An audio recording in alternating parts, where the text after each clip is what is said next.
নারায়ণগঞ্জের রূপগঞ্জে চকলেট কিনে দেওয়ার কথা বলে ইব্রাহিম নামে এক কাঁচামাল ব্যবসায়ী ৭ বছরের শিশুকে ধর্ষণ করেছে বলে অভিযোগ পাওয়া গেছে। বৃহস্পতিবার দুপুরে উপজেলার তারাব পৌরসভার রূপসী বাগবাড়ি এলাকায় এই ঘটনা ঘটে।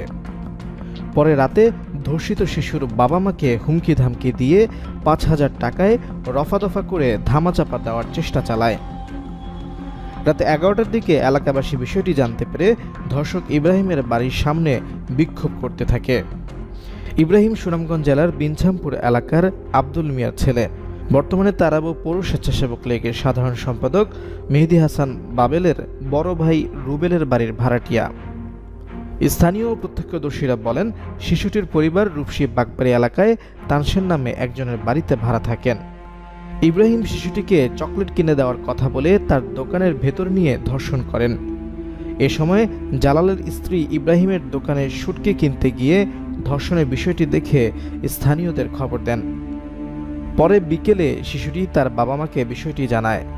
শিশুদের বাড়িওয়ালা তানসেন ও তারাব পৌর স্বেচ্ছাসেবক লীগের সাধারণ সম্পাদক মেহেদী হাসান বাবেলের বড় ভাই রুবেল ও স্থানীয় প্রভাবশালী পলিন সহ কয়েকজন মিলে ধর্ষণের বিষয়টি ক্ষতিপূরণ বাবদ ৫,০০০ টাকা শিশুর পরিবারকে দিবেন বলে আশ্বাস দেন। রাত ৯টার দিকে এলাকাবাসী ধর্ষণের বিষয়টি জানতে পেরে রুবেলের বাড়ির সামনে বিক্ষোভ করে বাড়িটি ঘিরে রাখেন। এ সময় উত্তেজনা বাড়তে দেখে রুবেল ও তানসেন মিলে ইব্রাহিমকে বাড়ি থেকে বের হয়ে পালাতে সহযোগিতা করেন। রাত ১১টার দিকে রূপগঞ্জ থানার ওসি লিয়াকত আলী সহ পুলিশ বাহিনীর সদস্যরা ঘটনাস্থলে এসে পৌঁছান। শিশুটির বাবা বলেন, আমার মেয়ের ৭ বছর, আমি দিনমজুরের কাজ করি। বৃহস্পতিবার বিকেল ৫টার দিকে আমি কাছ থেকে এসে শুনতে পারি আমার ৭ বছরের মেয়েকে ইব্রাহিম ধর্ষণ করেছে। আমি এখানে ভাড়া থাকি। বাড়িওয়ালা তানসেন ও রুবেল সহ কয়েকজন মিলে আমাকে চাপ দিয়ে ৫,০০০ টাকা দিবে বলে বিষয়টি ধামাচাপা দিতে বলেন। আমি মেয়ের সাথে ঘটে যাওয়া ঘটনার বিচার চাই।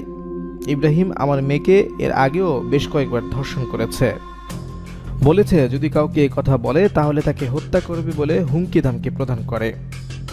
এ বিষয়ে রূপগঞ্জ থানার ভারপ্রাপ্ত কর্মকর্তা লিয়াকত আলী বলেন, আমি সহ পুলিশ ঘটনাস্থলে রয়েছি। ভিকটিমের পরিবারের সাথে কথা বলা হচ্ছে, বাকি ঘটনা পরে বলা যাবে।